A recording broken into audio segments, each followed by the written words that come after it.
मुझे बारी है देखा चलती हुई गाड़ी को आप लोगों को आपका अधिकार है। बंद गाड़ी में हम बैठे हैं कौन से उसके तहत आपका अधिकार है? सर 25 और तेरी सर 20। बाप का नंबर देखना। सर तमीज से बात कीजिए। तमीज तू यहाँ तमीज का काम करने आई ना, मुझे तमीज सिखाएगी। अपनी फोटोज भेजो ना। कल ही तो भेजी थी मैंने। अरे आई मीन फोवल। नॉटी। दोस्तों, हम उस दौर में जी रहे हैं जहां आजकल लगभग हर कोई सोशल मीडिया यूज कर रहा है, फिर चाहे वो आपके पड़ोस वाले अंकल हों या आपकी 5th क्लास वाला कजिन। अब कुछ गलतियां हैं जो कई बार छोटे बच्चे से लेकर बड़े भी कर बैठते हैं, जैसे किसी से उसके फोटोज मांगना या फिर उन्हें अपने दोस्तों के साथ शेयर कर देना। लेकिन क्या यह कानूनन सही है? और सोशल मीडिया छोड़ो, क्या रियल लाइफ में अपनी गर्लफ्रेंड या बॉयफ्रेंड को पब्लिक में किस करने का कानून सही है? पब्लिक में किस करना भी छोड़ो, क्या लिव इन में रहना ठीक है? और क्या होगा अगर लिव इन में रहते हुए आपका बच्चा हो जाए? अगर इनमें से कुछ भी ऐसा है जो आपको पता नहीं है, तो ये वीडियो आप ही के लिए है, क्योंकि आज हम आपको कुछ ऐसे कानून बताने वाले हैं जो आपको जरूर पता होने चाहिए। तो चलिए शुरू करते हैं। पब्लिक में किस करना। दोस्तों, हमारे देश में कानून है PDA, यानी पब्लिक डिस्प्ले ऑफ अफेक्शन। यानी किसी पब्लिक प्लेस में अगर आप अपनी गर्लफ्रेंड या अपने बॉयफ्रेंड का हाथ पकड़ते हैं या उसे हक करते हैं, यानी गले लगाते हैं या किस करते हैं, तो ये क्राइम बिल्कुल भी नहीं है। जी हाँ, ये बिल्कुल लीगल है, कोई आपको ये करने से नहीं रोक सकता। लेकिन अगर आप पब्लिक प्लेस में हग और किस से आगे बढ़ते हैं, तो IPC के सेक्शन 294 के तहत वो इलीगल है। अब मेरे ख्याल से ये बात बताने की जरूरत तो बिल्कुल नहीं कि आगे का मतलब क्या होता है। और अगर आप ऐसा कुछ करते हुए पकड़े गए तो आपको 3 महीने तक की जेल हो सकती है। तो यार, अब पब्लिक में हग और किससे आगे मत बढ़ना, नहीं तो भैया पुलिस आपको दर्द पहुंचेगी। अब अगर आप सोच रहे हैं कि पुलिस आपको पकड़कर आपके घर वालों को कॉल कर देगी और आपके घर वाले आप पर लठ तोड़ेंगे, तो टेंशन मत लो, क्योंकि इसके लिए भी एक कानून है जो मैं आपको आगे बताऊंगा। तो वीडियो के लास्ट तक साथ ही रहना है दोस्तों। पुलिस से झगड़ा या उस पर चिल्लाना।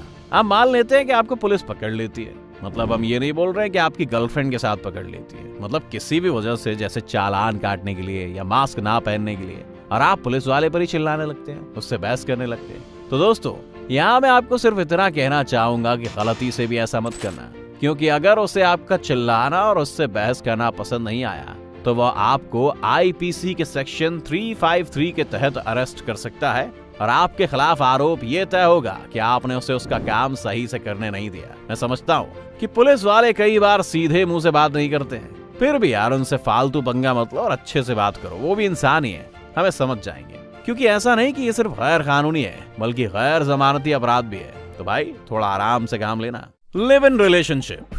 आजकल बड़े बड़े शहर में ये चीज काफी देखने को मिल जाती है। जिन लोगों को लिव इन रिलेशनशिप का मतलब नहीं पता, उनको बता दूं कि इसका मतलब होता है कि आप अपने पार्टनर के साथ एक घर में रहें, बिल्कुल पति पत्नी की तरह। जी हाँ, पर आप लीगल पति पत्नी नहीं होते, पर आप वो सब कुछ कर सकते हैं जो एक पति पत्नी करते हैं, जैसे लुक्का छुपी में कार्तिक और कृति रहते हैं। अब अगर आपको भी इनकी तरह रहना है और आपको लगता है कि आपको आपके घर वाले या सोसाइटी वाले जेल में ना पहुंचा दे, तो यार टेंशन लेने वाली कोई बात नहीं है, क्योंकि आप जो कर रहे हैं वो पूरी तरह से लीगल है। भारतीय संविधान के आर्टिकल 21 में आपको यह अधिकार दिया जाता है। और फिर भी अगर आपके घर वाले या आपकी सोसाइटी आपको परेशान करती है, तो आप उन्हें कोर्ट में ले जा सकते हैं। और तो आप जब लिव इन रिलेशनशिप में रह रहे होते हैं और आपको बच्चा हो जाता है, तो वो भी पूरी तरह लीगल चाइल्ड है, यानी कि उस बच्चे का आपकी प्रॉपर्टी में हिस्सा रहेगा। दारू पीना। अगर हम ड्रिंक करने के कानूनों की बात करें तो ये काफी कंफ्यूज करते हैं, क्योंकि हर राज्य में अलग हैं। अब जैसे आप अगर पंजाब, हरियाणा या गोवा में हैं, तो आपको 25 साल की उम्र से ऊपर होना जरूरी है ड्रिंक करने के लिए। पर अच्छी बात यह है कि आप कम से कम यहाँ पार्टी के टाइम ड्रिंक तो कर ही सकते हैं, क्योंकि अगर आप बिहार, गुजरात या मिजोरम में हो, तो भाई आपकी कितनी भी उम्र क्यों ना हो, आप ड्रिंक बिल्कुल भी नहीं कर सकते। और अब अगर ड्रिंक एंड ड्राइव की बात करें, तो कानून कहता है कि आपके 100 ml ब्लड में 0.03% तक अल्कोहल मिलने पर कोई दिक्कत नहीं है। पर अगर आपको ये पता करना है कि इसके हिसाब से आपको कितनी दारू पीनी है, तो जनाब इसका कोई आइडिया नहीं है, क्योंकि सबकी बॉडी और सबकी दारू अलग अलग होती है। इसीलिए हम ये कह रहे हैं कि दारू पीने के बाद कम से कम 3 घंटे या फिर आपको जितना भी टाइम लगता हो सोबर होने में टाइम लो और फिर गाड़ी ड्राइव करो, नहीं तो भाई आपका क्या होगा ये कोई नहीं जानता। फोटो भेजना।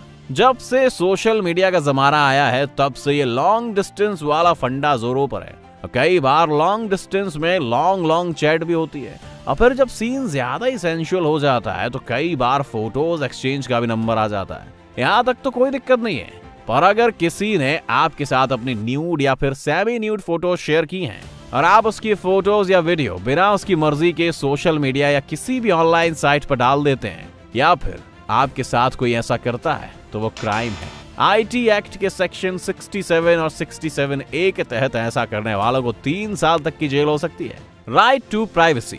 अब मान लो कि आप कुछ कर्म कांड करते हुए पकड़े जाते हो, जैसे कि आप अपनी गर्लफ्रेंड के साथ कहीं पर किसी स्थिति में हो और पुलिस वाले आपको पकड़ने के बाद आपसे आपके घर वालों का नंबर मांग रहे हैं, जबकि आप बालिग यानी कि 18 साल से ऊपर हैं, तो आप उन्हें ये बोल सकते हैं कि मैं आपको अपने घर वालों का नंबर नहीं दे सकता क्योंकि ये मेरा राइट है। संविधान के आर्टिकल 21 में आपको यह अधिकार है कि आप अपनी पर्सनल और पेरेंट की पर्सनल इंफॉर्मेशन देने के लिए रिस्पॉन्सिबल नहीं है तब तक जब तक कि कोई सीरियस ऑफेंस ना हो।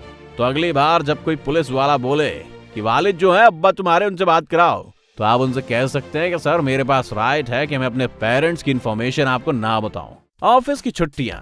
अब जो लोग ऑफिस जाते हैं वो इसे जरा ध्यान से देखें। तो दोस्तों, अप्रेंटिसशिप एक्ट के तहत आपको 12 कैजुअल लीव, 15 मेडिकल लीव और मैक्सिमम 10 लीव बाकी के कामों के लिए मिलनी चाहिए। इस एक्ट के अंदर मैक्सिमम वर्क के घंटे और बाकी सब कुछ एक अच्छी वर्क लाइफ में दिया हुआ है ताकि आपकी पर्सनल और प्रोफेशनल लाइफ दोनों अच्छे से बैलेंस हो सके।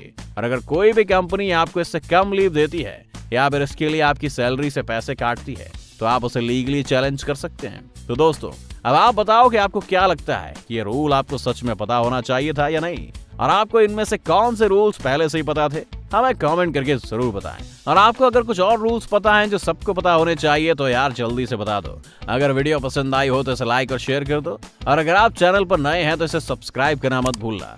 फेसबुक पर देखने वाले हमारे फेसबुक पेज को भी लाइक और फॉलो करें।